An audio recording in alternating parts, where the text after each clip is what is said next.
Happy New Year, everyone. I know that you have missed these conversations of value with me, your host, Jamila Moore, and we just sit here and we glean from the Deborah Lee. Listen, we're back with the gift of confrontation. I heard something recently that January 17th is the day that everybody literally just walks away from their resolutions. And Mm, I think if we're going to do life well this year, the one thing we can't walk away from is confrontation, because there are a lot of things that we have to confront in our lives if we're going to make this the year of more, if we're going to make this the year of us. Whatever this year is, we have to confront some things. So, can you just kind of define, what do you define as confrontation? Confrontation is when you have to and you get to approach someone because there's a conflict going on. Now, the world usually addresses a confrontation as someone being angry or upset. And it doesn't always have to have that flavor or that energy. And one of the things the Lord downloaded to me years ago, the gift of confrontation. Confrontation is a gift because you get to gift another person or even an organization with information to possibly come to a better resolution than you have already. So if we want to reframe our thinking, we should be thinking of it as the gift of resolution through the vehicle of confrontation. Most definitely, because it's an offering. Even when I'm working with couples, I tell them put it on a platter, put it on a silver platter, and offer it. You're serving someone information that you believe already is valuable and that you hope that they'll view it as valuable so that you can come to what we call a win-win situation where we both end up leaving the table or leaving the room with a win. Win-win situation. Okay, so let's think about the woman and the man that is listening to this and they have a fear of confrontation. What do you tell them?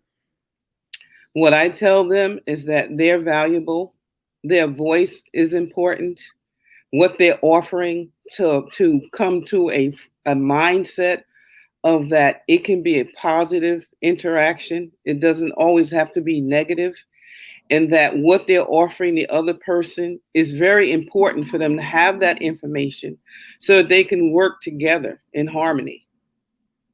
Okay.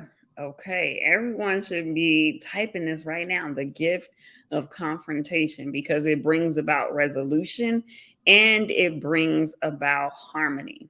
Now, I'm about to flip the script. Now, let me tell you why I have to flip the script. Reason being, we like to go outside for things that we really need to go inside for things. Oh, y'all should be typing that one down in the chat. We like to go outside for things that we should really be going to the inside about. And so, in what places do we need to confront ourselves? What would be a situation where we need to give ourselves the gift of confrontation? Well, I think a lot of times it is internal.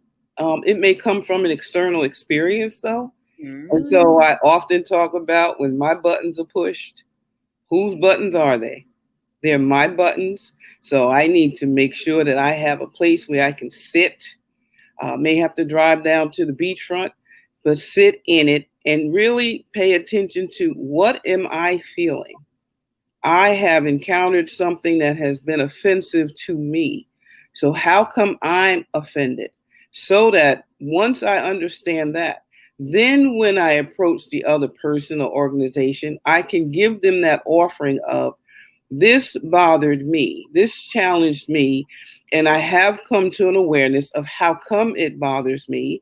And maybe, just maybe, it's a non negotiable for me, or maybe it's something that having a discussion is going to help me to gain some clarity, some strength, some awareness, and some growth, not just about who I am, but the interaction with the other person, who they are. And so we can build this and make us both hopefully stronger than we were before the incident occurred.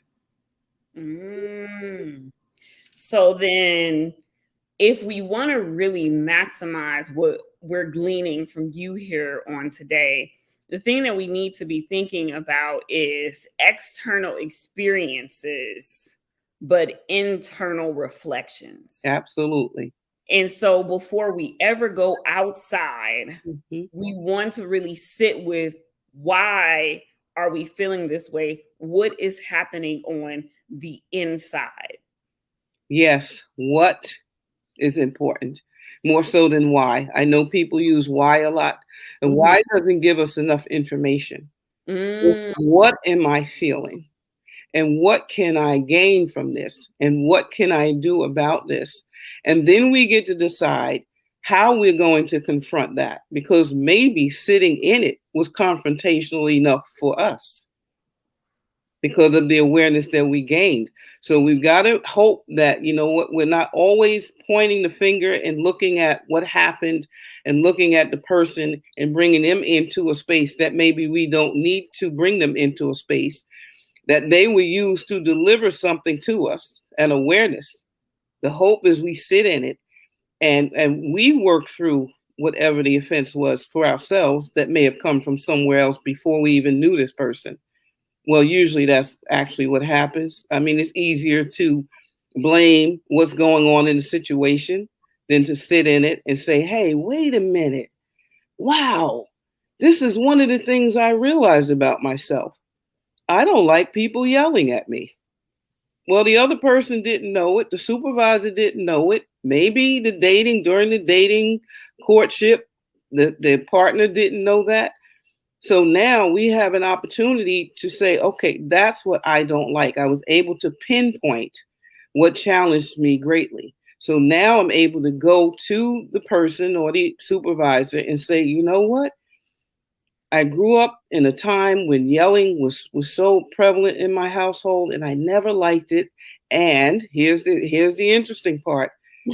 And I never got to tell anybody that I didn't like it because I was busy respecting my parents. I was busy respecting my instructors.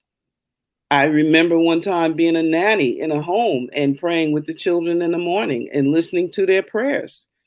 And one young girl, 12 years old, was praying and she said, God, please don't let my teacher yell at me today or yell at the classmates. Help us to be good today. So that gave me some insight just listening to her pray. I said all that to say, prayer time is important. Prayer time with your partner, prayer time in a corporate setting is very, is relevant now and current, especially with the times that are going on right now. And so we get to hear, even when we don't have that access, we get to sit in the offense, understand what happened for us.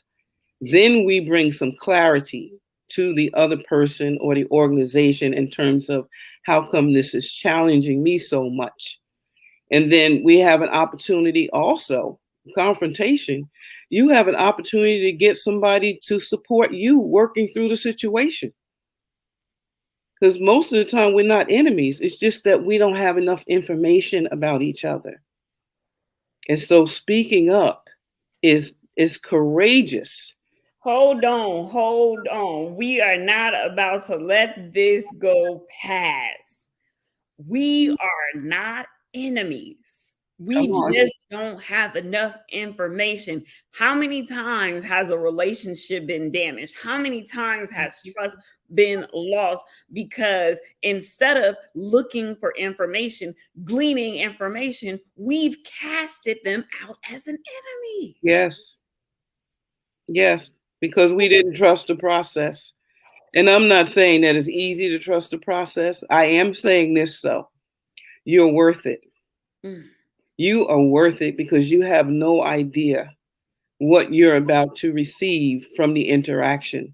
So you are worth it. You are worth putting yourself on the line, on the front line, and asking for what it is that you need in order to either stay well, be well, or get weller, if there's such a thing. Oh, y'all, you are worth it. Mm-hmm. You are worth it. You are worth it. Your wellness is worth it. Your future is worth it. If you have kids, your kids are worth it. So if you don't get your worth itness, we Come create on, words up in come here on. today. If you don't get your worth itness, no one ever gets the benefit of the love that they were supposed to receive from you. Absolutely. And you get a promotion. Mm, You get promoted, and the people that you're interacting with have an opportunity to get promoted. And then we work better together. And then it alleviates. Here's the one confrontation can alleviate fear in a relationship, in an environment, and to know that it's safe here, that I can share how I'm feeling about something. I may not have all of the pieces together, but that one interaction or confrontation can make you feel so comfortable and so confident and so loved, in knowing that, you know what, no matter what's going on with me, because we're all still growing, no one has arrived. I am in a place where I can approach my partner, I can approach my supervisor, I can approach my sister or brother in Christ, I can approach my children, I can approach the community leader. I can approach because something has happened that requires attention. We don't want to ignore when something happens that requires attention. We owe it to ourselves and our community, whatever the community might be, the family. We owe it to share an awareness that we have come into that may not even be that challenging. And it takes all of us together to work together to make each other feel, included, connected.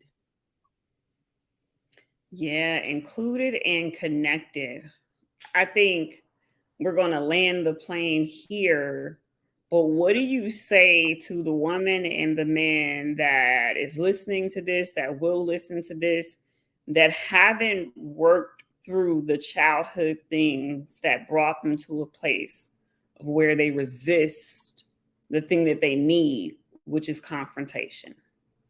I think it's important at times when you can't do it by yourself to get some support, to have somebody that's seasoned and professional to sit with and help you to learn the skills of how to communicate better, how to be effective in your fellowship with one another, how to really just, the gratitude of being able to sit across the table from the person that you care the most about and have a conversation and feel well about it. Get the healing from that primary relationship and to know that, you know what, someone has my back. We don't want to move forward saying, this is my ride or die, but I can't Mm, communicate with this person. I can't have a moment where I'm gaining some awareness of a shortcoming that I have, or I'm noticing a shortcoming that they have, because that's how we grow better together, is to have the conversation and bring the offering to the table with the hope of, like I said earlier, a win-win situation. We both win. We all win together. mm. Y'all, we back. You see, we back like never before. And I just want to remind you, you are worth it. Mhm. Confrontation is a gift. And don't run from the best days of your life because you don't want to face it. There are ways for you to get support by heading over to iamdeborahlee.com, where you can schedule a one-on-one or you can join one of her group coaching programs. It's been another great one. We'll see you soon. Take care. Thank you. Blessings to everyone.